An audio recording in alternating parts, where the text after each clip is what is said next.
Raising the Banner is back again for NHL trade deadline. Don Tottingham, Garrett Kaloje. Garrett, welcome back in, my friend. How the heck are you? Well, I'm surviving. I'm trusting the Heiser plan, and for the most part, life's treating me very well, Don. It's Christmas. If you're a hockey fan in some ways, and, Yes. life's good otherwise. I hope that all is well with you, Don, and you and yours. Absolutely, everything is good. Thank you for asking, by the way. And yeah, no. Well, the one thing I will want to say, Don, is that life's great knowing that the Toronto Maple Leafs lost to a Zamboni. Anything is possible in this new NHL. I'm telling you. Pretty good story about that, by the way. Before we get into the trade here, I guess we'll just get that off the out of the way first. And for those of you that don't know what happened with that, the Carolina Hurricanes were playing in Toronto on Tuesday night, and they started James Reimer, their number one goaltender. He got hurt. I believe it was in the first period he got injured. And then, so the second period comes along. Peter Mrazek comes in. He's the backup. No big deal, right? He had played the night before. They didn't play very good against the Rangers, so he got the bench. So he's playing backup, right? Tries to go out. I'm not sure what he was thinking. He was playing a 50-50 puck along the boards, and lo and behold, he gets trucked by Kyle Clifford. Now, it was I thought it was a legal hit by Clifford. He played the puck first. I don't know why there was a 5-minute major on it, even though they rescinded that. So to me, Garrett, I don't know what the penalty was for, but anyway, Mrazek goes out, gets, I would assume it was a concussion, and doesn't come back. So guess what? The Hurricanes don't have a third goaltender. So now what do you do? So what do? They make a phone call when Reimer got hurt, actually, to ask if there is a third string backup goaltender in place so they could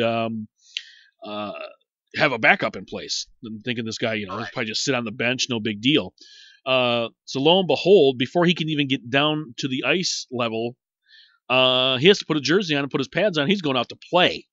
And this guy's named David Ayers. I don't think, Garrett, he's played beyond, Junior B, I think it was, or something like that. Well, I think he played competitively in Junior B, and someone said he played a little bit of ECHL. So, I mean, he's a decent goaltender, but he's not, he doesn't have a whole lot of major competitive experience. Okay, so this guy's going out. He works for the Toronto Marlies, right? So he's a Zamboni driver for the Toronto Marlies, and what the heck? I mean, what do you got to lose? He can go out there and and play a game. So he just goes out there on an emergency basis.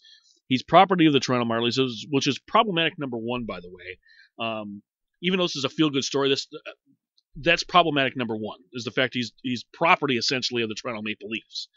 So anyway, he goes out and plays goal for the Hurricanes. Basically, he played like the last, I think it was 4 or 5 minutes of the second period, and then he finished up the game.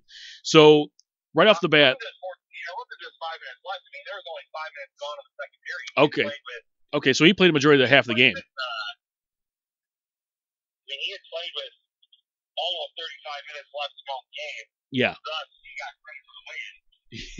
And I will say this, some people have made a mockery of the emergency backup goalie rule and things like that, and people clamoring for these teams to carry 3 goalies on them. And yeah, but I don't know how you do it. I'm gonna leave it at this time. So we go on with this for 20 minutes. Yes, we can. We're obviously here talking about trades, which happened today, but yep. I will say this. I think it's a great story to see a guy like that finally get his chance, get an NHL win. Yep. Nonetheless. Yep. It was really could not only change Toronto's season for the worse, but change Carolina for the better. And yeah. They were active today. We'll touch on that. Yep. But I think it's just standard operating procedure. I mean, there's a collection. It could have been maybe a goalie who played college hockey. It could have been that, like Scott Foster was a couple years back for the Chicago Blackhawks win the game.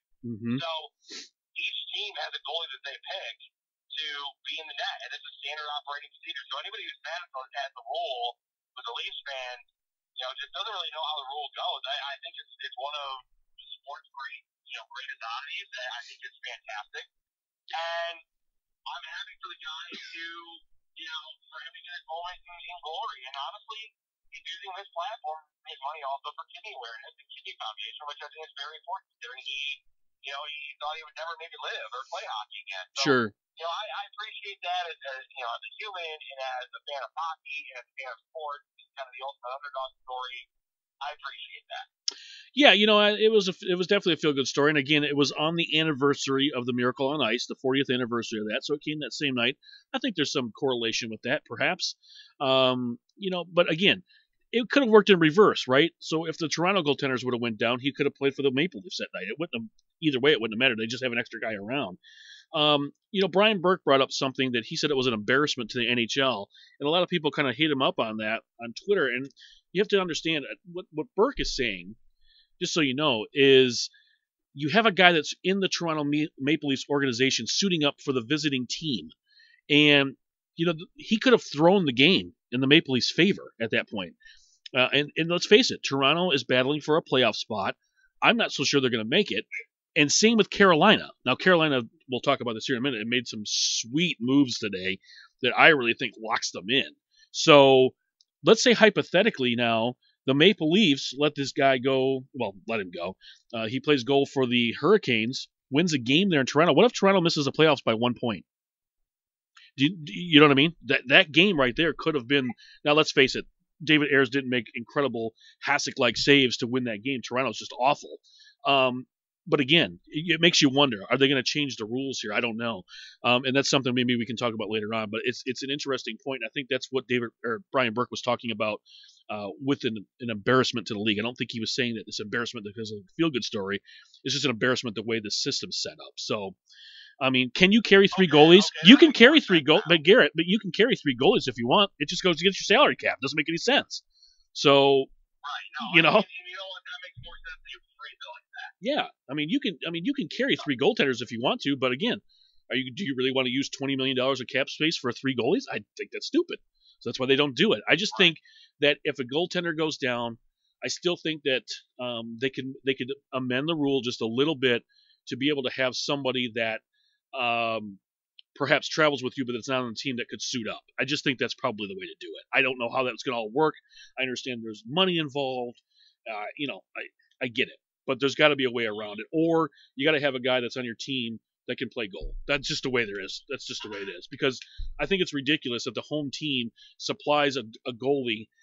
If this was like a Carolina Anaheim game, don't really care because that one not really going to affect anything. But this game, this late in the season, in Toronto, he could have thrown the game. He really could have thrown the game, and there's nothing Carolina could have done about that.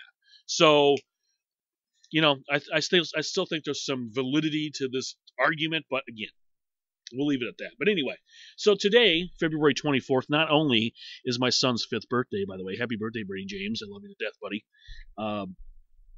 It is NHL trade deadline, and as Garrett said earlier, this is kind of like our Christmas. I mean, this is like getting up at 5 a.m.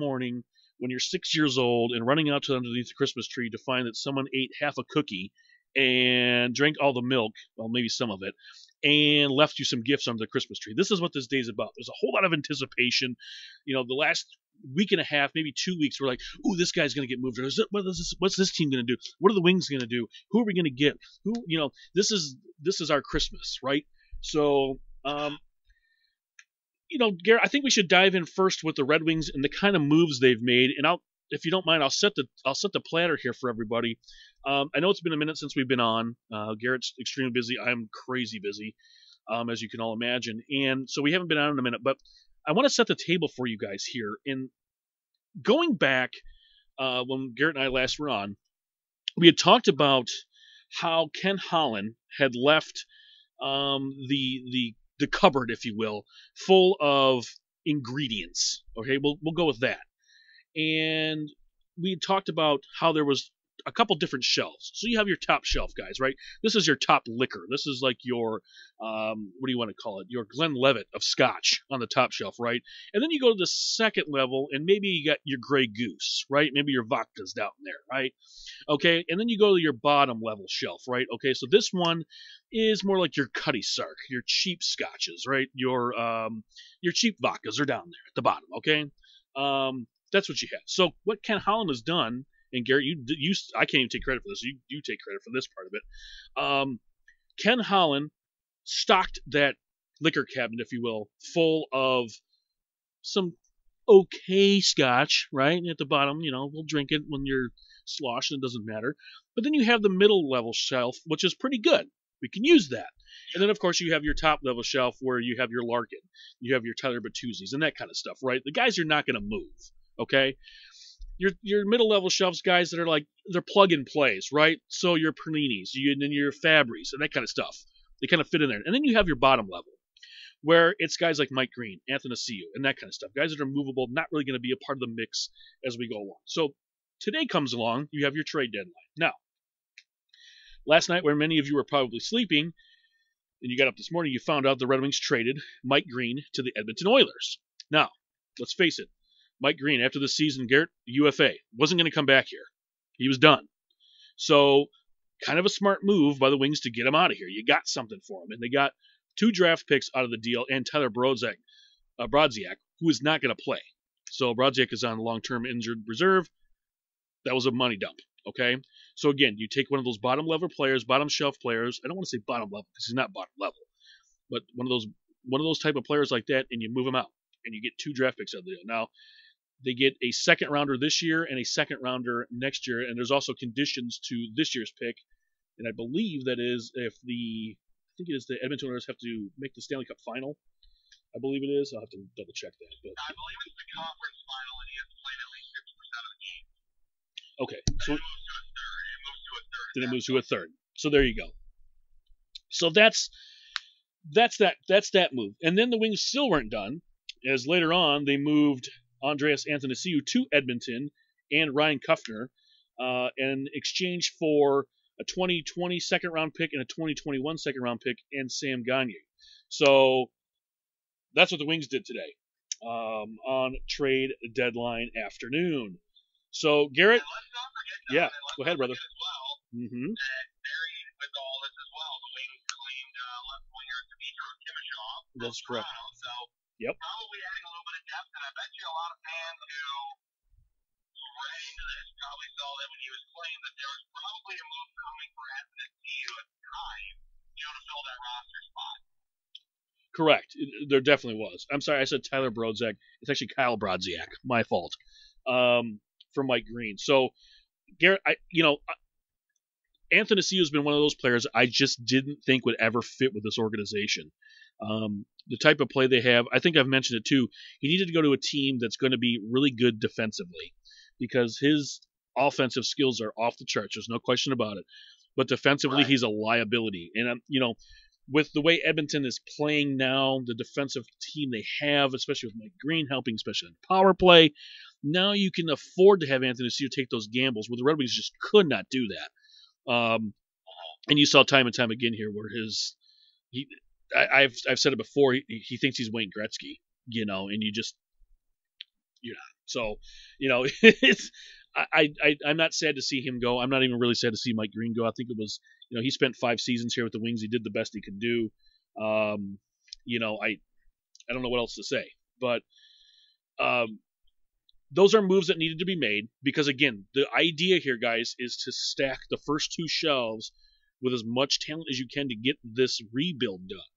And you move 2 pieces out. I was hoping to see Glendening go too, but they just couldn't work out a deal that way. Now that who knows what happens in the off season. But Garrett, what do you think of Yzerman's moves here so far, just around the trade deadline?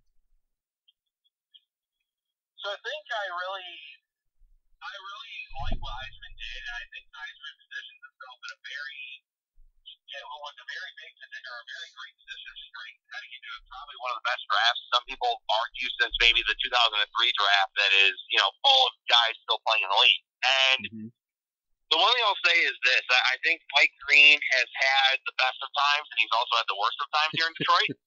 obviously, the defensive core is not very good, and a lot of the reason why the Wings just aren't great is sure they can't score, but there's just a lot of liabilities on the back end that Yzerman pretty much knows he's going to let ride the wave and let those contracts burn out at the end of the season, which looks like it's going to be the case. Yep. I'm not hurt by Mike Green going to Edmonton because I think, to me, he was here for 5 years. He helped his team at a critical time when they needed a number one defenseman, and he was just that for a long time. Yep. And I think I'm okay with the fact that you got a fourth that could be a conditional third. I think that's fine. I'm okay with the Athanasiou trade, but I'm not as thrilled about it as maybe you are and maybe some other people are. Because here's the thing. I've always been a huge Athanasiou fan because I've always liked this game, and I've always thought that even though his game might not fit what Detroit needs, there's always a chance that when Detroit builds this thing the right way, that he fits what the Wings are going to do, and he can be that X factor for them down the stretch. I always kind of thought with Athanasiou down that it was more up in his head than anything else that he did. Yeah, he kind of thought that he was the guy to go to, and that was far from the truth. But I also think that the Wings might have been hamstrung in a way by how much they got in return from an Athanasiou with the way that things transpired with Ken Holland last year, right. With the way that things, happened this offseason with, Blashill basically coming out and not directly, but, over the last couple of years, knocking Athanasiou and knocking some of these young kids. They didn't do themselves any justice to get more of a return. So somebody who wanted, let's say, a first-round pick and let's say Jesse Puljujarvi or let's say a Philip Broberg or a Tyler Benson in a first or Tyler Benson in a second, I don't think you were going to get that because the Wings kind of shot themselves in their own foot. And that's not necessarily Steve Yzerman's fault. It's Ken Holland's fault, which I find ironic that he traded for that player that, he basically discovered out of nothing with a fourth-round pick. But I just find it very interesting that they could have probably gotten a little bit more. And the one thing that irks me still about this, Don, is when this rebuild is complete and this team is competing for Stanley Cups and they're making deep playoff runs, I still wish I would have Andreas Athanasiou on my roster to have going out there to, scoring key goals and playing key situations. That's my only qualm with it. But again, the Wings have done very well in the last, 3 years with the drafting in the second round. They're going to get great players. And depending on what happens this year in the draft lottery, there's probably going to be a better player than him to replace him on the roster to begin with. Thank you, because you just said exactly what I was thinking. So let me back up here about some trades. Okay, so there was if you listen to AHL network radio on Sirius Satellite Radio, that's a free plug by the way. You would know that they talked about the Calgary Flames back in I want to say it was probably 87. Let me get the date for you. I don't really remember what that date was. They traded. Brett Hull was originally drafted. It was 1988, by the way, March 7th, 1988. Brett Hull was actually originally drafted by the Calgary Flames. Okay, March 1988 comes along, and the Calgary Flames trade Brett Hull to the St. Louis Blues. Everyone knows that here because he was with the Blues for forever and a Tuesday before he came to Detroit. So in that deal, St. Louis sent to Calgary Rob Ramage and Rick Whelmsley. Now, Whelmsley really wasn't much of a player. He was a backup goaltender. But Rob Ramage was a huge defenseman that the Calgary Flames were able to use to win that Stanley Cup. Okay, so they made that deal. Now, I'm not saying that Athanasiou is going to win the Stanley Cup for the Edmonton Oilers. I'm not saying that. What I'm saying is you don't know what you don't know.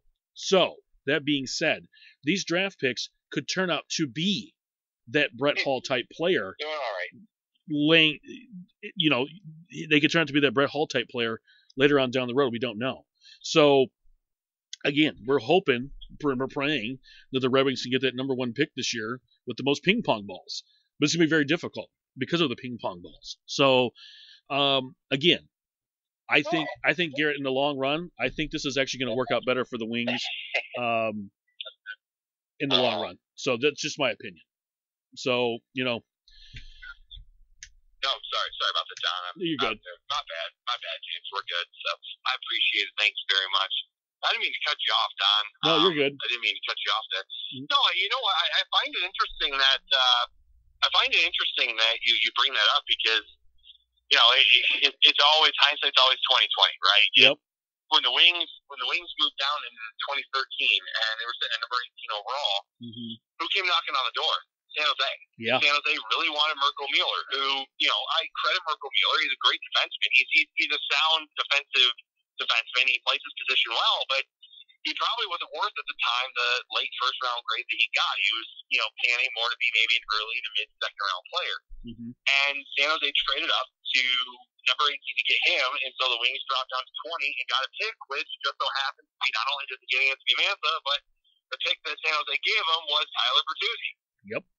That was the pick that the Wings used to select Tyler Bertuzzi. So, you know, don't you think San Jose kind of wishes they had another Tyler Bertuzzi on their roster and, you know, had that and Anthony Mantha? I mean, I think it's very, you know, hindsight's always 2020. That's right. But like I said, I still stand behind what I said to an extent because I think SNC, the guys with that kind of goal scoring ability are difficult to replace. And those are guys you always seem to covet, and they always seem to get the most amount of money. But I get what you're saying is that the Wings probably, I would much rather have, I guess, the draft capital, knowing that I guess Steve Yzerman didn't factor him into the long-term plans for this team moving forward. That's right. And you're seeing that with the guys in which he's moved out of town. So, you know, and you're going to see this now, not even just asking to see you, and not even just, you know, Mike Green. When it was Jacob De La Rose, when it was bringing in Brendan Burley, when it's bringing in all these young, expiring contracts, this gives Steve Yzerman a chance to basically just throw stuff at the wall and see what sticks.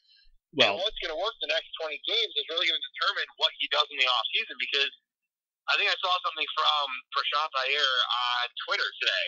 I thought it was very damning. Was the Wings have $45.3 million in cap space committed next season. That doesn't include Henrik Zetterberg's $6 million in cap space, which will go on LTIR. The Wings, for the first time in what feels like an eternity, actually have cap space to do something. So the fact of the matter is, you know, the Wings basically drew their line in the sand and said, look, we're giving all of our money to Bertuzzi and Mantha, and we're probably going to pay Robbie Fabry a nice little bit as well, too, and we're basically going to let Timashov, Perlini, Ernie, Giovanni Smith, Svechnikov, Rasmussen, all these young kids, give them a chance to fight it out and duke it out for the bottom six roll on the team. Correct. Now, here's the deal, Garrett, just so you know. Right now, the Red Wings, their salary cap pool, we actually have $13.3 million of cap space left after today. Okay. But here's what we got out of these trades for the rest of this year. So we have a first round pick. We don't know what that'll be yet, obviously, until the lottery. Then in round 2, we have 3 second round picks. One was which was our own, one was from today from Edmonton, and the other one was from the Washington Capitals. And then in round 3, we have, of course, go ahead, sorry. Cut you off. That was from last year with the Nick Jensen trade. That is correct. And then you have in round 3, of course, we have a pick, and then we also have another pick from the San Jose Sharks. So that's in round 3. So right off the bat, before we even get to the 4th round, you have 1, 2, 3, 4, 5, 6 picks in the first 3 rounds for the Detroit Red Wings. That's incredible for what we have right now. And then you have a conditional for round 4, which we did not have a round 4 pick, by the way. So we got that from Edmonton. And then, of course, you have one pick in rounds 5, 6, and 7. So that's for this year. And then, of course, next year, as of right now, you have a first rounder, 2 seconds, 2 thirds, and a 4, 5, and 6, and 7. So, again, they're setting themselves up right now, Garrett, for a really good rebuild through the draft lottery. And, of course, you have guys in which that you're trying to keep on that middle or top shelf in the cabinet. So, or your liquor cabinet, whichever you want. So I think right now, Garrett, I know that we're probably going to have $43 million in cap space, but this team is not going to go out and land Sergei Fedorov, right? They're going to pluck guys that are going to be, middle of the road, cheap 1-year, 2-year deals, maybe could turn into 3 years if they're lucky. And I think what they're going to do is you're going to see similarities from what the Wings did back in the early 90s, right? So you had guys on this roster like Dino Ciccarelli. Dino Ciccarelli was not going to be with this team for forever. He was a veteran. He had been around the league for eons. He played mostly with the Washington Capitals and the Minnesota North Stars at the time. But they brought Dino in here to help mature guys like Steve Yzerman and Sergei Fedorov and Vladimir Konstantinov and those type of players, the Slava Kozlovs, all the guys they went out and they did what? They drafted, because those are the guys that were going to be on the top shelf. Dino Ciccarelli knew he was at best middle shelf guy, but was most likely, update from SportsCenter, was most likely going to be an expendable player, and that's what he was. But he knew his role. He knew he was to come in here, he was to help protect these young kids and make them NHL ready. And that's what Steve Yzerman's going to go after in free agency. He's not going to make a big splash. He's not going to go out and get a Connor McDavid. I'm making this up, but he's not going to go out and get a Connor McDavid kind of player. Okay, so just forget that. Just because we have $43 million doesn't mean he's going to dump $20 million in Zach Parise. Let's be honest here. Okay, so that being the case, Garrett, I think what you're going to see is you're going to get guys that are probably on the fourth line or something like that with another team that's just a free agent that he can come in here and fill into, like a Perini, like a Fabry, something like that. Could even get a goaltender that's going to help back up the next goaltender that we want to keep here. Because let's say Bernier's going to be here, but I don't think Jimmy Howard's going to be here. So what do? Do you go get a Subban? I don't know. But that's the kind of thing they're going to do. They're going to build defense, they're going to build goaltending, and they're going to chip in a couple forwards. That's how they're going to build this thing here for the next couple of years. I'm just telling you. No, you're not wrong. And, you're not wrong whatsoever. And look, Yzerman went out and did that same philosophy this last offseason. Correct. He's going to do the same this year. I think this offseason will probably give a few more spots, particularly up front or not particularly up front, particularly on the blue line to the Wings' top prospects, because they've got a lot of promise on the blue line with Strom, who's already up here playing very well. Jared McIsaac, who looks to probably compete for a spot, and then what I consider to be the Greek freak of the NHL draft last year, Moritz Seider. Yep. He's going to put up a chance to obviously make the roster next year out of camp. So, Yzerman knew what he was doing. He knew what he was doing. He probably had some other small minor deals on the table. It still doesn't behoove me that they'll try to move maybe one Darren Helm or a Luke Glendening, or maybe even, as you mentioned earlier, try to move a Zetterberg contract at the trade or not the trade deadline, at the draft this summer in Montreal. Yep. It wouldn't put past me to do it, but Yzerman has a plan, and I think he knows that he's going to build this thing slowly. He knows what he has, and I think he's giving the kids a chance to basically say, look, I've got all this money. If you want a pool of it, you're going to have to earn your cut. Yeah. And to look at this, Garrett, you have, for the Wings, this year you're going to have buyouts come off. So Stephen Weiss's buyout comes off. That's $1.6 million. Xavier Alouette's $216,000, so whatever. But that's $1.8 million comes right off the cap right there, right?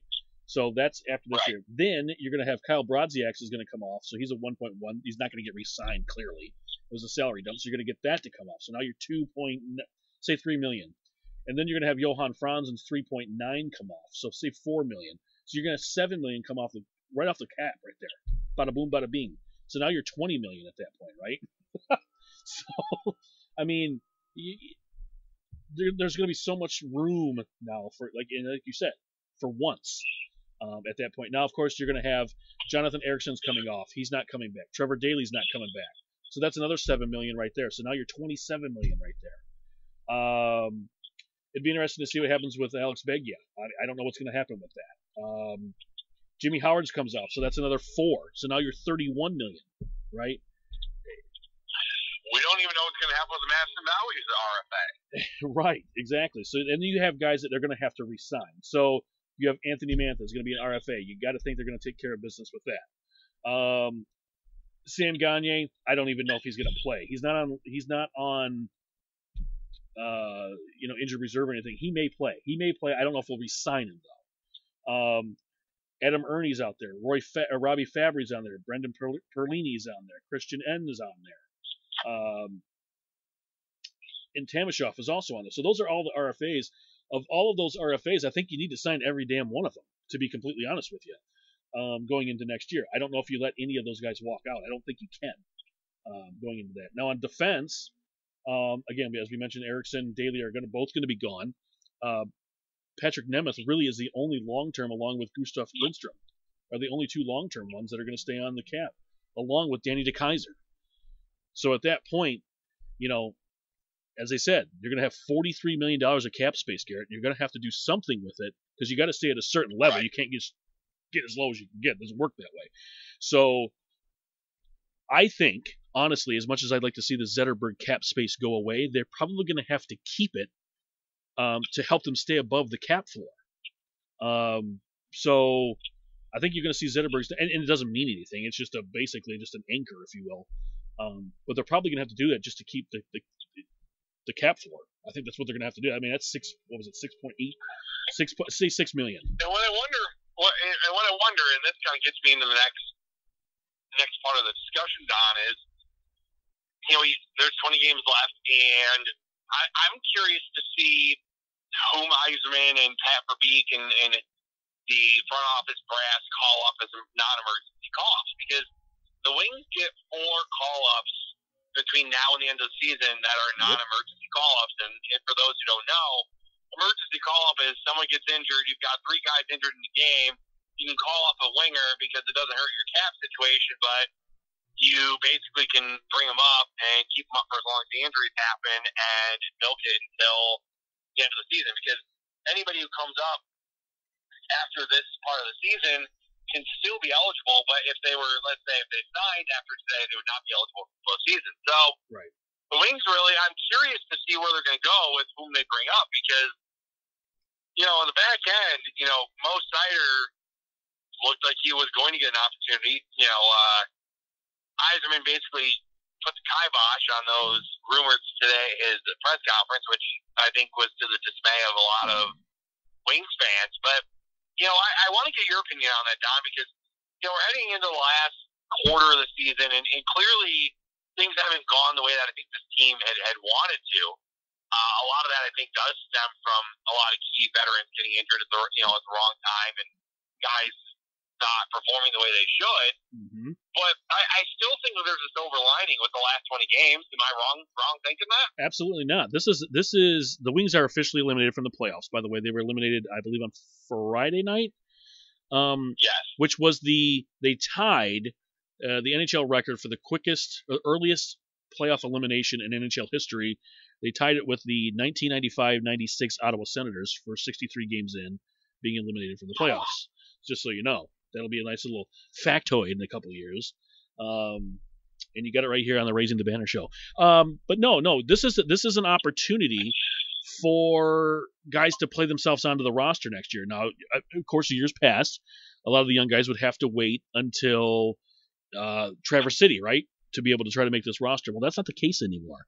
These last 20 games are definitely going to be a chance for some of these gentlemen to come in and get a shot at playing, because here we go. Hiroshi, for example, he's an RFA after this season, Garrett. This is a huge opportunity for him right now to maybe try to crack this roster. I don't know. Is he going to be able to do it? We'll see. Svechnikov, he's an RFA after this year. This is an opportunity for him to crack this roster. I think they've kind of set sail on Turgeon, and I think he's probably one of those third shelf kind of players. I don't think he's ever going to crack this roster. It doesn't seem like it. Then you got guys like Chris Terry, Turner Elson, and Matt Pumple. I think they're RFAs or UFAs. They're going to be gone. I don't think they're coming back. And then you have the question marks, which I say. And what I mean by question mark is defensemen. Mo Schneider. Now, of course, he was injured the other night. I don't know what the severity of it was, but I guess we'll find out. There's nothing here that says he's injured, uncap friendly. So whatever. Dennis Cholowski, is he going to be able to get over himself? Can he make this roster? Is he going to be one of those guys? Is he going to be the guy that's going to join the Red Wings next year? We'll see. Jared McIsaac, another one. There's another great player, 19 years old. He's got plenty of time with his team to grow. Is he going to step up and be part of this roster? We'll see. And then you got question marks, right? So like guys like Kyle Wood, he's going to be an RFA. I don't know that he's going to stick around. Then you got guys like Joe Hicketts, Dylan McElrath, Brian Lashoff. Who knows? Seems like Lasher is going to be kind of one of those guys that just kind of floats back and forth for right now. And then the real big question mark, Garrett, I have, and I want to get your opinion on this. Calvin Pickard, I think, is the Grand Rapids goaltender from here on out. He's got 2 years left. Well, essentially he's got 1 year left. He's an RFA after next season. I think he's the Grand Rapids goaltender. Now, my question to you here, you have Jonathan Bernier up here, right? I'm going to go back to a comparison of the Red Wings back in 95, 96. You had a guy by the name of Mike Vernon in the pipes for you, and everyone knows how that Stanley Cup ended against New Jersey. But they had this young kid called Christopher Osgood waiting in the wings to come up and challenge, if you will, Mr. Mike Vernon. And it was really even before 95. I understand it was 93, 94. I get it. But he wasn't really ready yet. Is Philip Larson the next Chris Osgood for this team? Because I think he has all the intangibles. He just needs the confidence. And he's not getting the starts down there in Grand Rapids. But I think, Garrett, in the next year, I think this guy comes up, and I think he's a force with this team. Because I was wondering if the Wings will go get a veteran backup for Berner, or if they're going to let Philip Larson's come up and be that backup goaltender. What are your thoughts? No, I think next year it's either going to be they have Pickard as their backup, or they're going to sign a capable backup for Bernier. Philip Larson's probably about a year or two away. Mm-hmm. I think Larson's playing well in Toledo, so he's down in the ECHL because they brought in a couple other players to help with Grand Rapids, and Larson played very well to end the season, but he kind of looked overmatched to start the year. So he went down to Toledo, and he's playing just fine. But I want to see Larson next year take that full step and be the Griffins' full-time starter next season. And that's kind of where I see them, and I would imagine if you talk to Pat Verbeek or Ryan Martin, they would probably think the same way. So you think they would leave? Go ahead. Sorry. I jumped you. Sorry. I would go explore the goalie market if it were me. I think you're probably right. I really thought Pickard would probably stay down in Grand Rapids, and you'd kind of have a Larson Pickard kind of 1-2 kind of deal there, and see who wants to take it. And the only reason I think that is because after next season, Kelford Pickett is a UFA, so he's only got basically a year left on his contract. So I would think that he'd be gone, and that puts him at 29 years old. So I don't know, but I think Larson there he's 21. He's not an RFA until 22, 23. So I don't think that they're going to move. I could see him being, like you said, about 2 years out, perhaps, from making this roster. And you're probably right. They're probably going to go get someone off the free agent market. But I was just curious to see maybe if Larson could make that jump. But that's a leap of faith, really, coming from the ECHL all the way to the NHL. You got to make some serious strides to do that. And it's so difficult to see what happens with young goalies and their projection and their growth. I mean, Larson's only all of 20, 21 years old. He still has several more years of really learning the game. I mean, aside from the Carey Prices of the world, the Henrik Lundqvists of the world, most goalies find their stride somewhere around 23, 24 years old. So absolutely, I don't think fans should be upset that maybe Larson's not going to be the backup next year, but I definitely think the Wings will give him every opportunity to earn that right, even though they'll probably go out and sign a goalie. You're probably right. You're most likely correct of that. There's no question. And I think, honestly, that's probably the smarter move at that point for them. So, essentially, that's kind of what you have right now in the cabinet. So, of that roster left, Garrett, I don't know, and I just clicked the wrong button on accident. Of those players here, who do you think is actually going to go away? Because let's take a look here at the guys that I would call top shelf guys, right? So Dylan Larkin, obviously not going to be traded, right? $6.1 million. He ain't going nowhere. Franz Nielsen's here until 22, 23. I don't think he's going anywhere. Not to mention, he has a no trade clause. He's not going anywhere. The one guy that I find interesting that I was surprised wasn't talked about, even though it doesn't really surprise me in the long run because the guy stinks, is Justin Abdelkader. I'm surprised he's still here. But a $4.2 million a year cap hit makes it very difficult to move someone like that. And he's 32. And he scored 2 goals in 86 games. Who the hell's going to take him, at that point? You got a Darren Helm, who I think's probably gone. He's got another year on his deal. He's an UFA after next season. I don't know. It sounds like they might try to maybe make a trade there. But then you got a guy like Anthony Mantha, who I think's a top shelf guy at that point. Filppula, he's got one more year left after this year, and plus he's got a no trade clause. He's 35 and older, so whatever. Luke Glendenning's got another year left. And then again, you got Tyler Bertuzzi, Robbie Fabry, Perlini, Christian N. And those are the kind of guys I'm looking at on the top shelf for this team. And even defensively, if you want to dig into that, I don't know your thoughts, but I think Patrick Nemeth has probably earned his way on here for at least another year. At that point, Madison Bowey is a RFA after this year, so again, I don't know. But Garrett, what do you think about guys on the top shelf? I think we have like 6 guys right now that are actually are not gonna be moved. They're not even gonna be looked at. They're not even. It's kind of like when you go to Walmart, for example, and you go down the electronics aisle and you see a controller that's sitting on the shelf that you can just get up and touch, but then the one you really want's behind that glass door that's under lock and key, and you have to get permission from the manager to talk to them and to look at that product.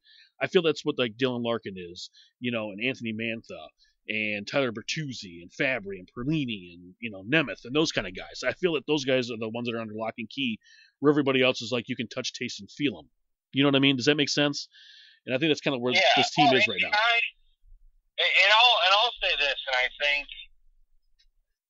and what I find interesting is the Wings right now, heading into this offseason and heading into the final 20 games, I really think they're going to focus more on putting the guys in the best fit. So I think Lindstrom's going to be up here for good. Yep. I wouldn't be shocked if Taro Hirose gets another shot. I think that's a guy that you want to still see what he has. I mean, he's played very well in Grand Rapids, and I just think he's been misused when he's been here in Detroit. I don't think he's a bad player. I think he's an NHL caliber player, but I think he needs to be put in the right spot. Yep. What I think is going to be interesting is who's in that top 6.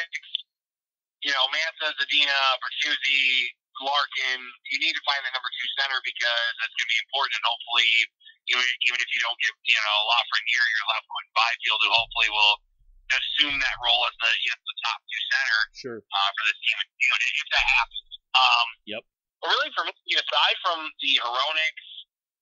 Hronek, obviously Seider, Zadina, Mantha, Bertuzzi, and Larkin, and maybe Robbie Fabry, I really wouldn't move many of these pieces, or I would move most of these pieces on the roster. I think it's an experiment. It's a trial by error, and in my eyes, I really truly believe that those guys I mentioned are the fundamental core that Yzerman is trying to build around. And anybody who doesn't think that, none of these guys are untouchable, well, they're horrible. Well, I don't think you understand what the rebuild is and where they're going to go. Yeah. Sure, Dylan Larkin may not be the Connor McDavid of the world or a Sidney Crosby of the world, but I'll still take his production. I'll still take his 80, 90, 100-point seasons with no problem. Because I also believe that Anthony Mantha will be a 30, 40-goal scorer. I will also believe that Tyler Bertuzzi will be a 60-point player. That you will have a Philip Zadina who, played very well in his second time up. And really, quite frankly, lit it up until he got injured. It sounds like he might be out for maybe the rest of the year, which is rather unfortunate. But, it's one of those things, Don, I sit back and I view it from the lens of what Yzerman will do. He's very much like Ken Holland. I don't think he's going to rock the boat very much, and I think those 5 or 6 guys that I mentioned are probably the ones that will be your foundation, and then the rest of it's just this moving part. Yeah, you're right. And going back to an article that we talked about way back when at the beginning of the season, back in October, of Anthony Mantha's $3.3 million hit. Now, of course, over the summer, as you guys all know, he being Anthony Mantha had a fantastic offseason at the World Championships, right? We would say 9 goals, 9 games, and 12 points or something like that. And we thought, oh, shoot, Yzerman's going to go in here and throw the checkbook at him. And Garrett, you're the one that told me, he's like, whoa, pump the brakes here, because this guy hasn't played a full season yet. I'm thinking Yzerman's going to let this season play out and see what happens. If he lights it on fire through the first half of the year, then yeah, you probably re-sign him. Well, guess what? You were right, because this guy's he's been injured, unfortunately. He started out hot, right? He had 5 goals in 2 games, and we're like, he's going to score 825 goals this year or whatever. And Yeah, I mean, what's he at now? 16 goals or something like that? I don't even know. I have to look. But yeah, and at one point he was fourth in the league in points and shot. right.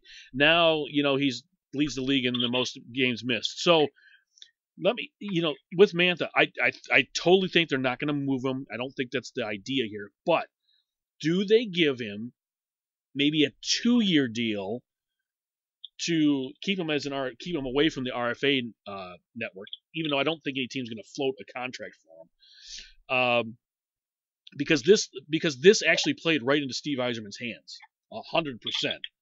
Because obviously he didn't fulfill what everyone thought he was going to do this year, and now he's an RFA. So maybe do you just extend it for another year at 3.5, and call it even, and say, hey, let's try it again next year and see what happens? Or do you sign him out for a couple years, hoping that maybe he'll relax a little bit and just play his game? I don't know. Well, hold on. You're good. I think so. In my belief, I would have told you that pre-Anthony Mantha injury, when he got injured in the game against Toronto, I would have said that, yes, Yzerman would have given him a bridge deal. There's still more to be shown. Yep. He's lit the world on fire. Yep. But then he's back and he's played this way and starting to think that Yzerman is going to give him a long-term deal and that he deserves a long-term deal. And I know that sounds far-fetched for a guy who's only played at most 66 games in a regular season. And I know it sounds far-fetched for a guy who, early on in his career, couldn't put together consistent enough couldn't put any consistency together in his game.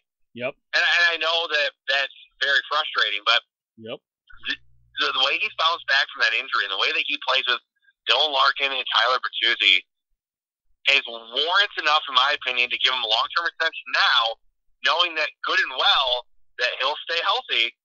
And if he does, and once he does, because I'm confident he will, and I know that's the Mantha that we all know, once he stays healthy, that deal he'll sign now, 3-4 years down the road, will look like a bargain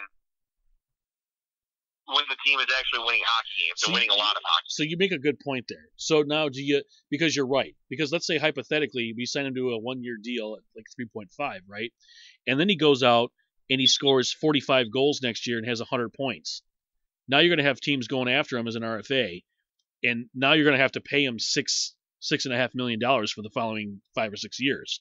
Or you go to him now, as you say, 4-year deal, $4.5 million. He's going to jump all over it.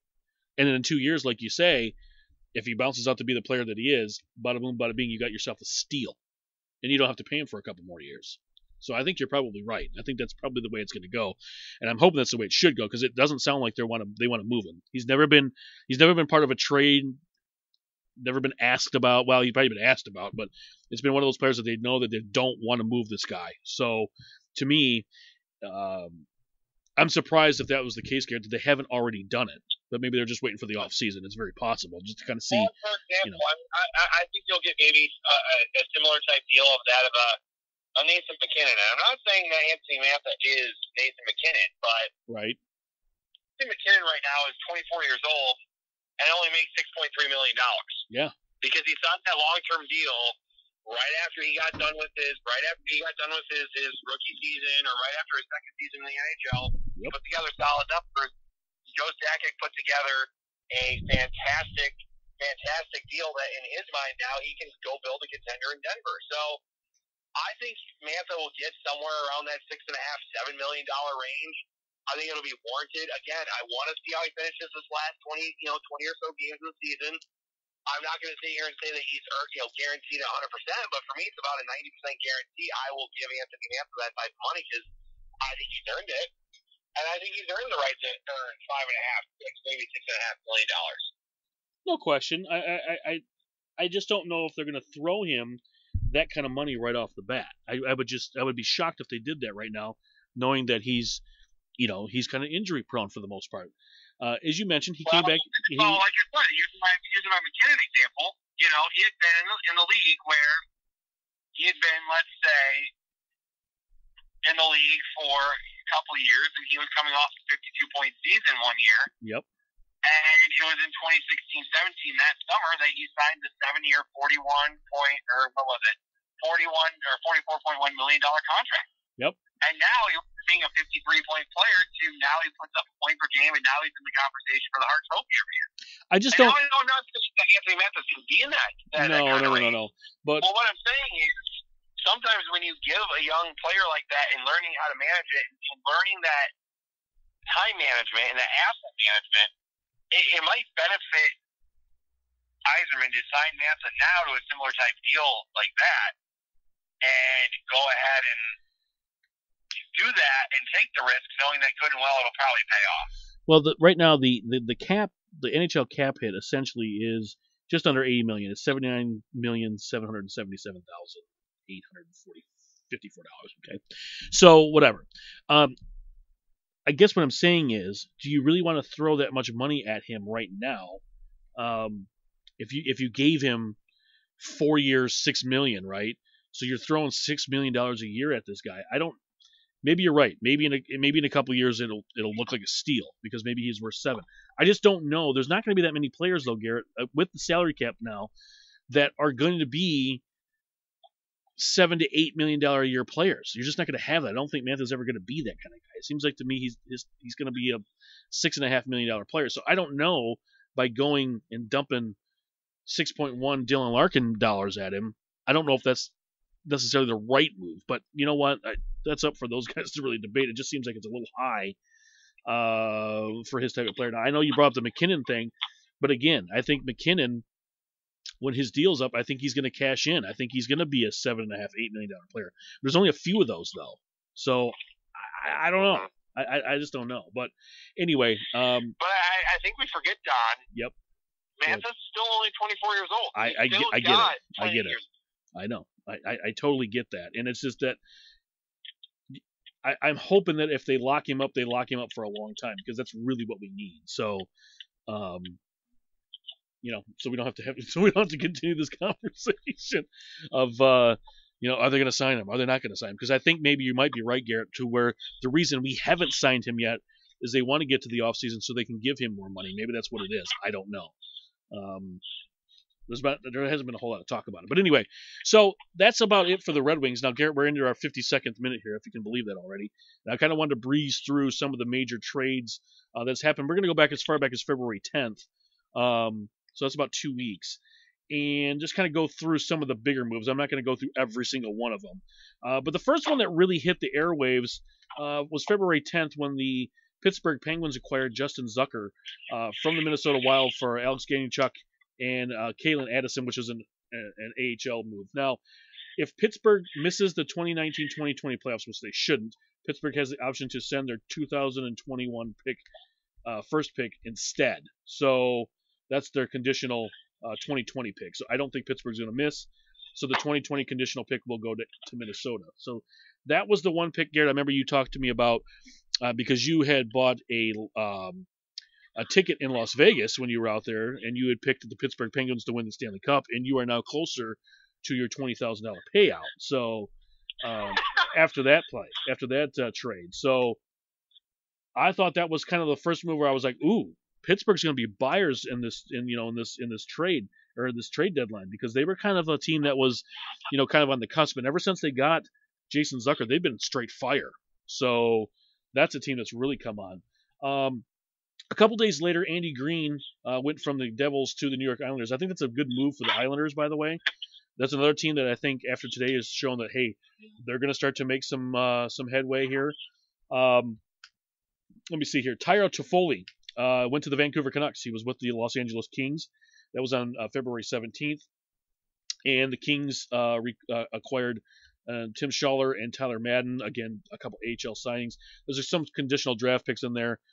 LA will receive Vancouver's 2020 second round and a conditional 2022 fourth round. Again, the condition is if the pick is transferred, if Toffoli resigns with the Canucks, then the 2022 conditional pick will come into play. Let me see here. I'm going to kind of scroll through these real quick. We'll go. The Washington Capitals got Brandon Dillon from the San Jose Sharks. Some picks went back and forth there. Essentially, the Capitals have to win the Stanley Cup, and then the 2021 third-round pick will instead become a 2020 third-round pick for the San Jose Sharks. So the Sharks are kind of selling off here. Let me see here. What's next? Scrolling through here. Alec Martinez from the Los Angeles Kings went to the Vegas Golden Knights on February 19th.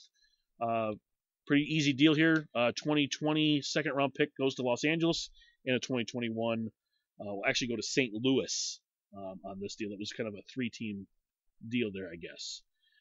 Let's see here. What's next, Garrett?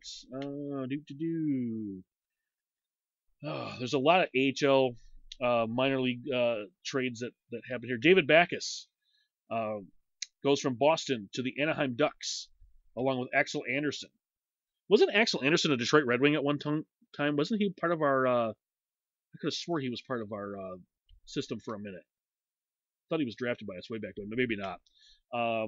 Anyway, going to Boston was Andre Case from the Anaheim Ducks. And also, Boston will send a 2020 first rounder over to Boston, or over to Anaheim, I'm sorry.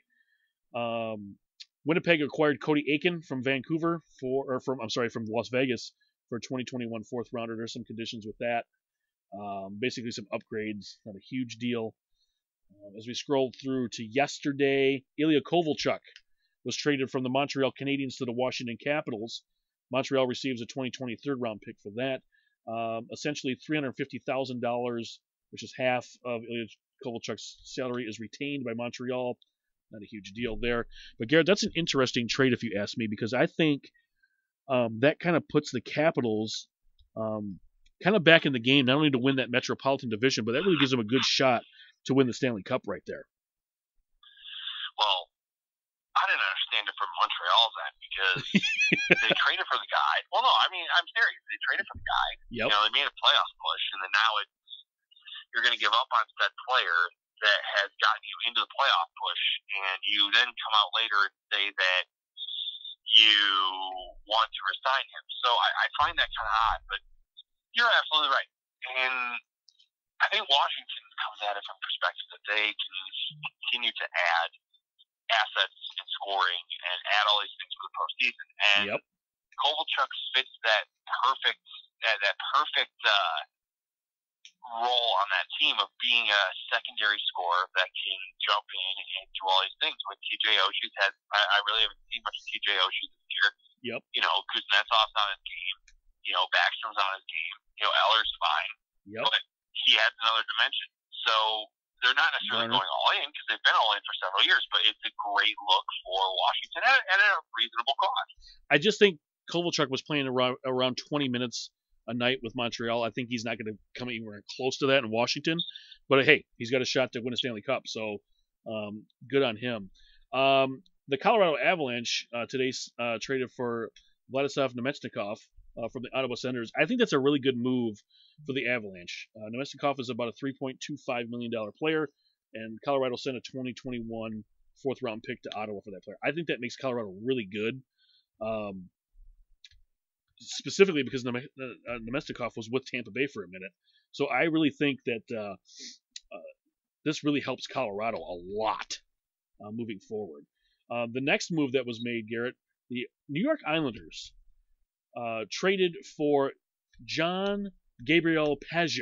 Now, Pageau had been probably having his best year as a pro this year with Ottawa, given what Ottawa's in.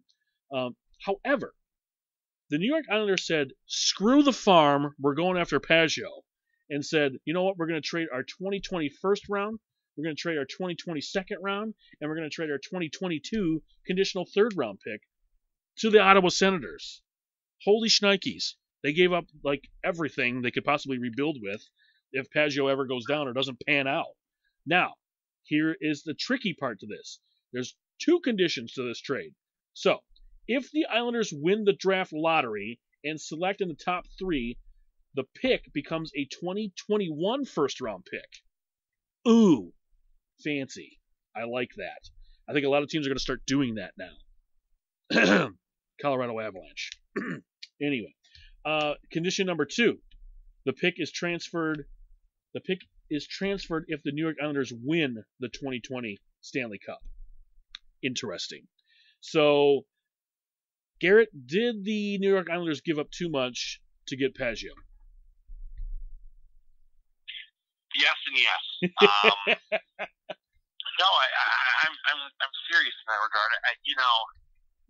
The Islanders have been looking for, in my opinion, since Tavares left, they've been looking for that guy. Yes. They've been looking for that guy and that jolt that's going to, it's going to reinvigorate them and get them to where they need to be. Yep. And personally, I'm not a huge fan of Pageau. I can understand why people like him, but I don't really think he's really anything special. To mortgage your future like that screams to me similar to a Tatar, oh crap, we got caught with our pants down trade. And to me, this could be something where a team like Ottawa, who is also rebuilding along with the Wings, will come out and look like they're going to ball out in this situation. They're going to come out and probably get a few players that will play in the NHL because of this. And I think you're right. If you're the Islanders, you better hope that you get to the conference finals this year. If you don't get to the conference finals this year, I know that they signed John Gabriel, they signed Pageau to an extension today. I know that. It's a calculated risk. It has a little higher risk to it. I understand why you take it. But this could really backfire on you real quick. And Brock Nelson's not getting any younger. Anders Lee's not getting any younger. I don't know if Varlamov can keep this up in net. And you have to you have to resign. You have to also resign. What's his name? Jesus. Darzell. You have to resign him. So I'm kind of. That's why I was kind of shocked by that one. But again, they traded the farm. They're all in. I don't know that the conference final, Garrett, to be quite honest with you, is their goal here. I really think they're making a Stanley Cup run here. Is what their thinking is. I just don't know. I think the East is too heavy right now for them to make a Stanley Cup run. That's why I'm a little bit more curious to know why they made this move like they did. Because it didn't. Pageau doesn't make the Islanders better than what they already are. So it's more of a lateral move. It's kind of like that when you're playing fantasy football, and you always got to think, all right, if I make this trade, am I better, or is it just a lateral move? I think this is more of a lateral move for the Islanders, long run. So I don't know. I guess we'll find out as the season plays out. But moving on, the Carolina Hurricanes. This is another one that just threw me for a loop. Vincent Trocheck goes to the Carolina Hurricanes. The Florida Panthers receive everything from Carolina. Eric Haula, Lucas Wallmark, Chase Pritzky, and I'm not sure who the other player is. He's a junior player, so it doesn't really matter. But I thought they gave up a little bit too much there for Trocheck, but because Haula and I thought Wallmark last year, and I know they didn't play all that well as the Hurricanes made it on into the playoffs, but those two players alone were the reason why they beat the Washington Capitals in 7 games last year. So I was shocked they moved those two in the deal, but they got a hell of a player in return for Trocheck, which makes the Hurricanes dynamite. They're going to be a team, Garrett, and I know they're not sexy to watch, and they're not, don't have all the big names and all that stuff. You don't want to. I'm telling you right now, if you draw the Carolina Hurricanes, Boston, I'm looking right at your face. If you draw the Carolina Hurricanes in the first round, I hope your golf clubs are really near where your hockey clubs are, because you'll be golfing after the first round. I'm telling you right now, the Carolina Hurricanes are a team you do not want to play in the first round. I'm telling you, they are going to be hell. I believe that that was a move that I really thought was great for both teams, because I thought it gave both teams what they needed and allowed Florida to kind of move on from a guy that they've been kind of looking to get rid of to begin with, and then it's had a little bit of an injury history. But the one trade I really like more than anything else, and I think that what's great about it is the pushing. They went all in and pushed the poker chips in. Yep. Was going to get Brady Shea. I mean, they were already hurting on defense to begin with. They had lost Dougie Hamilton, and they were already beat up, and they traded Justin Falk in the offseason. You're like, okay, why am I doing this? And they were fine defensively. Goaltending, they were okay. But going to get, Sammy Botton is a fine player, but going to get Brady Shea, I really thought was the the BDE entered the room. Okay, we're gonna go. We're gonna go in. We're going for this thing, and if you don't like it, well, then that's your problem. And I think Brady Shea is a very underrated player. I do too. Brady Shea he's a very smart player, and that's why I didn't get it from the Rangers side of things, because he re-signed Chris Kreider, and then you go out and give away probably your number 2 defenseman, maybe number 3 at the absolute worst. Mm-hmm. So that move didn't make sense to me, at least from a logistics standpoint. Yep. But you also remember, I think it was so great, and honestly, Carolina made the move of the day by getting Brady Shea. And they also picked up Sami Vatanen from the New Jersey Devils, which I know it doesn't sound like a whole lot, but he's a plug-and-play player right now.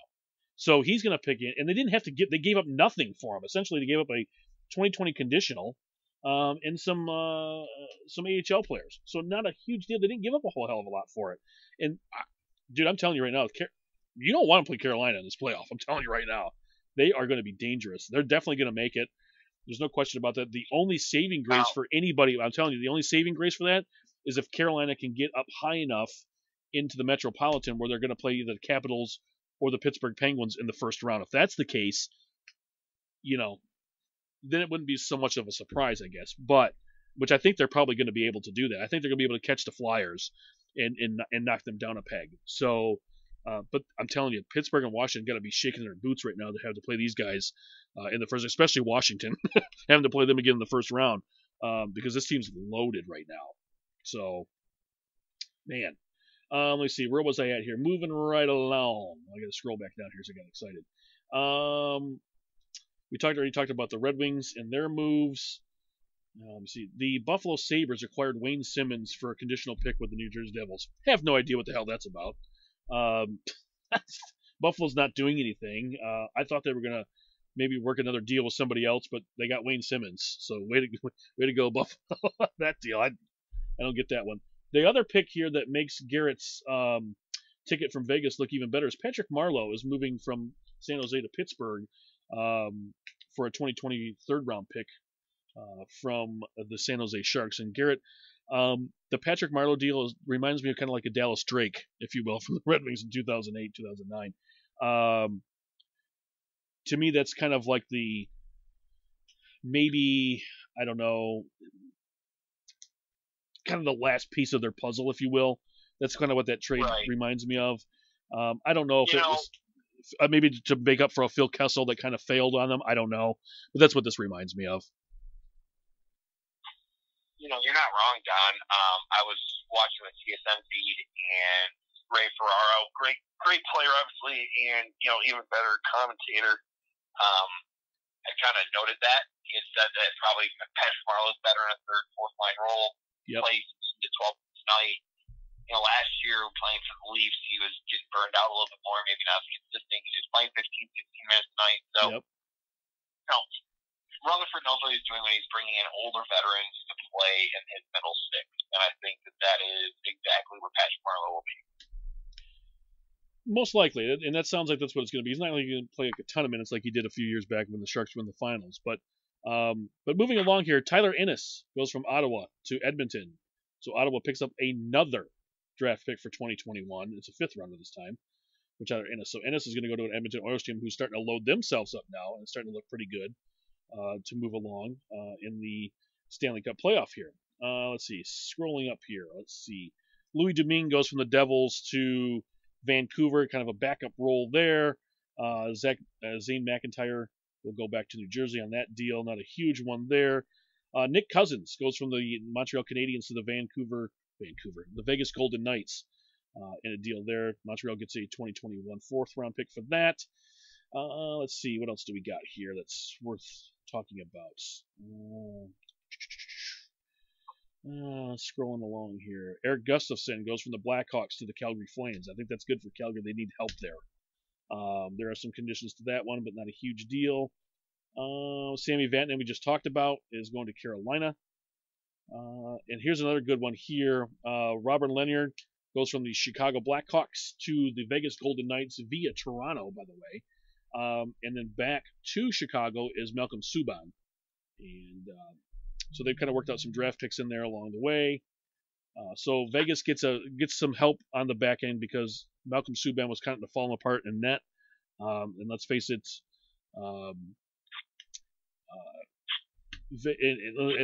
Vegas isn't exactly young in between the pipes right now. So I think that helps them a little bit, gives them a little bit of strength in the back end there, because Marc-Andre Fleury isn't exactly 25. So I think that helps them tremendously there. And as you mentioned, the Brady Jade trade there was the last one that rounded out the 2020 NHL trade deadline trades. So, Garrett, I've said it all season long. I don't think anybody's beaten Tampa Bay in the East. I still don't.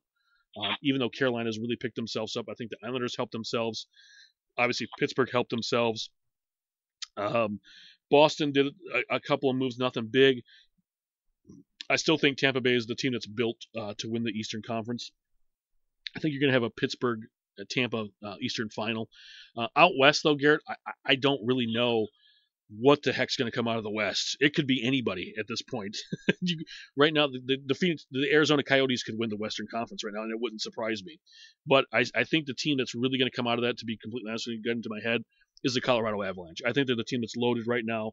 They're young, they're fast, they're hungry, and they could beat any one of the 8-10 teams that make it in right now in the Western Conference. So I think you might have a Tampa Bay Colorado final, which would be a lot of fun. So, well, I thought he picked at the beginning of the year. I thought he picked Washington, Colorado. So you did. You picked Washington, Colorado, and you still may not be wrong about that. But I just think Tampa Bay is just leaps and bounds better than anybody in the Eastern Conference.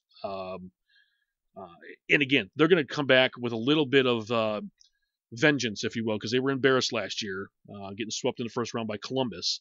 So this is a team that had an early summer last year, and they weren't very happy about that. So I think there's a little chip on the shoulder. I think they're hungry to get redemption and, kind of show, hey, we're still in this thing. So that's why I like Tampa Bay. I just think they're better than anybody else. And they didn't make too many moves today. They didn't have to. I felt that they had the team they already wanted. But, again, goaltending's there for them. Defense, they're as good as ever. Their forwards, Stamkos, Johnson. I mean, the list goes on and on with Tampa Bay, right? So I just think that matchup-wise, Garrett, I think they're better than Washington head-to-head. I think they're better than Pittsburgh head-to-head, especially power play and penalty killing. I do think Pittsburgh kind of comes up a little bit, though. I think Pittsburgh kind of leapfrogs Washington in a way in the East. But I'm not a believer in Boston. I think Boston's kind of a joke. I think they're kind of a fluke. I think they're going to be done in the first round, especially if they end up falling and having to play the Islanders or the Carolina Hurricanes in the first round. I think they're in trouble. So I don't like their goaltending. I think their goaltending is an Achilles heel. If you look the other night when they went to Vancouver, giving up 9 goals to the Vancouver Canucks. Seriously? I'm just not buying them. They're a team that's lost to the Red Wings twice this year because of bad play. They just take nights off, and I just don't think they're ready for a Stanley Cup run. I think they're out of gas. So, just my opinion. And Garrett, I'll let you finish on who you think out of the East or West. But you've kind of said everything. I still do think Pittsburgh. Well, no, I still do think Pittsburgh's probably going to end up in the Eastern Final. If I had to go about it, it'd probably be Ovechkin, Crosby, volume 15 or whatever sure. The hell it is. But yep. Out west, I actually think with some of the moves made, I think out west could be interesting because it could be any situation. I will say this: don't sleep on St. Louis, and don't sleep on Vegas. I know Vegas made a good move with acquiring Alec Martinez and acquiring Robin Leonard. Yep. But that's what that team needed. You did. And You're it's right. very difficult to play in Las Vegas during the playoffs.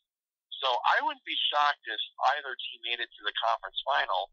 In particular, I just think St. Louis has been kind of doing their own thing, and nobody's really given them a whole lot of. That's a good point This year for anything. That's a good point. That's kind of the way that St. Louis has wanted to be. Mm-hmm. Garrett, you make a good point there. That's a really good rationale there, because you're right. Don't sleep on St. Louis, because even though they're kind of stumbling their way into the playoffs, they're whole humming their way, and they're leading that division by about 5 points over Colorado, who's kind of taken a step back a little bit, I think, and maybe not a step back. It's just maybe kind of come back to reality a little bit. And St. Louis is still winning the division, which I think is probably a decent division. I don't think it's as good as the Pacific, but I don't think now either, Garrett, you can sleep on the Edmonton Oilers, especially after the moves they made today. They're a team that could be sneaky if they can get the goaltending. That's the only that might be the only issue they have in the playoff. And the other thing is if they end up playing a physical team, perhaps like a Calgary, or in the first round, or if they get into the second round or third round where they have to go up against Colorado or St. Louis, teams that can kind of push you around a little bit, I think they kind of wilter a little bit. So that's the reason I don't think they'll make it all the way. But hey, you know what? If McDavid gets going and get those wheels going with Anthony Ciu, you know what, Garrett? They could easily make it to the Stanley Cup final. I'm not even counting them out either. But I just really like Colorado because I think they're built to win that Western Conference right now. I think they're the better of the 8 teams that are making it in. But we'll see. Time will tell. It's only February 24th. We have a month and a half left, essentially 20 games. That's a lot of hockey. That's 40 points, right?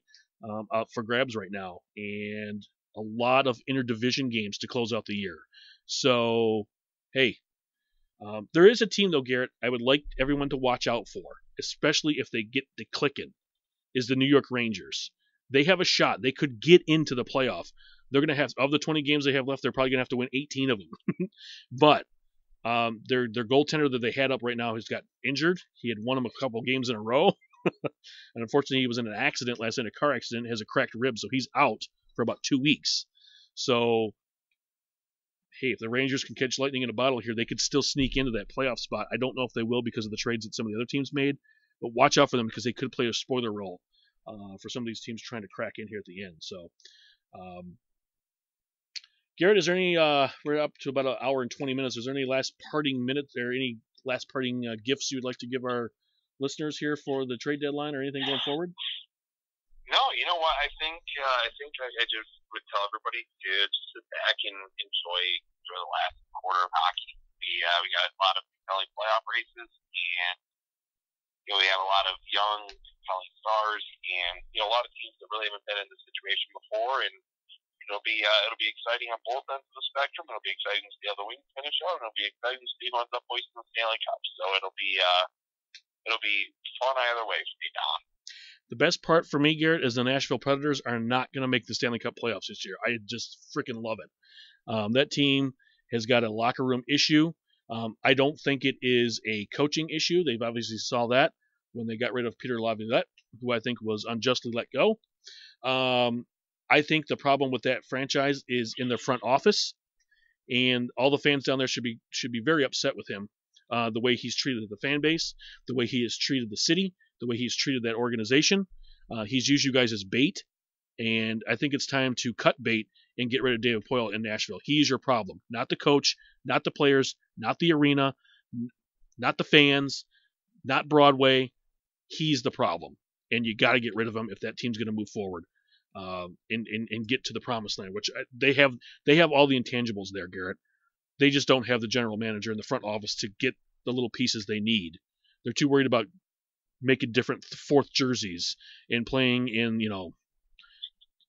winter classics and stuff like that. They're worried about making money off the fans, which is unfortunate for a city like that. So David Poile's your issue. Nashville's not going to make the playoffs this year, and because of that, I think some big changes are going to come out of Nashville, especially after signing Matt Duchene to 35 years at $100 million or whatever. I don't know, but way overpaid for a guy that's very average, and you're seeing it.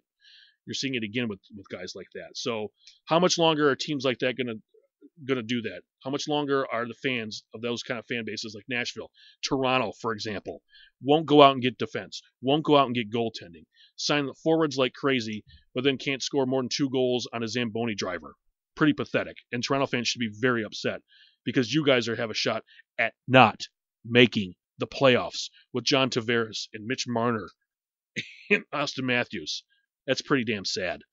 Those fan bases should be pissed off right now at what their franchises have given them to come out and root for every night and pay $20 a beer and $40 to park.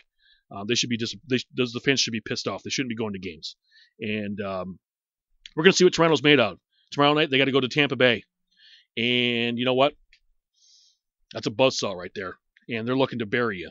So, Garrett, I'm telling you right now, two teams that I don't think are going to make it from both conferences, the Toronto Maple Leafs and the Nashville Predators. And those are two fan bases that deserve better than that. So, that's the end of my soapbox on the rest of the season. But anyway, so, Garrett, good show. A little bit longer than we wanted to go, but there was a lot to talk about. I thought we got a lot in there for an hour and 20 minutes. But hey, let's do it again here in a couple weeks. We'll see. Maybe we'll follow up to see where these guys are at, how the teams are doing, as we kind of round it into March and round third into the Stanley Cup playoffs, which I think, Garrett, is probably one of the best times of the year. You have the NBA playoffs going on. March Madness is wrapping up, and Stanley Cup playoffs are ongoing. So great time to be a sports fan coming up here for all of us. So again, everybody, thanks for listening. Again, Don Tottingham and Garrett Kaloje here on Raising the Banner. We thank you guys for tuning in and listening to the podcast. We'll see you very, very soon. Later on.